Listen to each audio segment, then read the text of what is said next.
L'histoire de l'architecture est un vaste sujet qui englobe des milliers d'années de développement et de changement dans la façon dont les humains construisent et créent des espaces pour vivre, travailler et se rassembler. La plus ancienne forme d'architecture connue remonte à la période néolithique, il y a environ 10 000 ans, lorsque les humains ont commencé à construire des structures en pierre et en argile pour se protéger des éléments et des prédateurs.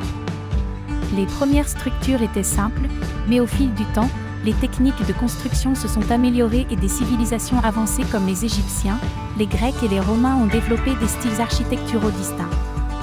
Dans l'Égypte ancienne, l'architecture était principalement axée sur la construction de vastes temples et de tombes monumentales pour les pharaons. Les pyramides sont l'un des exemples les plus emblématiques de l'architecture égyptienne, avec leur forme pyramidale caractéristique et leur utilisation de la pierre massive. Les Grecs ont développé leur propre style architectural, connu sous le nom de l'ordre dorique, ionique et corinthien, qui a influencé de nombreuses autres cultures. Les temples grecs étaient souvent construits sur des collines et présentaient des colonnes imposantes et des frises décoratives. Les Romains ont pris l'architecture grecque et l'ont adaptée à leurs propres besoins. Ils ont développé l'arc et le dôme, ce qui leur a permis de construire des structures plus grandes et plus complexes comme les amphithéâtres et les aqueducs. Après la chute de l'Empire romain, la pratique de l'architecture a été largement négligée en Europe occidentale pendant le Moyen Âge. Cependant, à partir du XIe siècle, les architectes ont commencé à retrouver l'architecture romaine et ont commencé à construire des cathédrales gothiques, qui étaient caractérisées par leurs voûtes en arc et leurs vitraux colorés.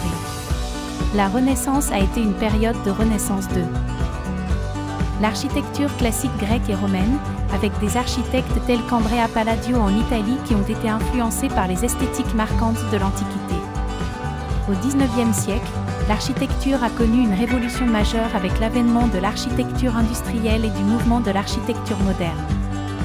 Des architectes tels que Gustave Eiffel et Frank Lloyd Wright ont incorporé des matériaux et des techniques de construction modernes dans leur conception, créant des structures emblématiques telles que la Tour Eiffel et la Maison Fallinguater.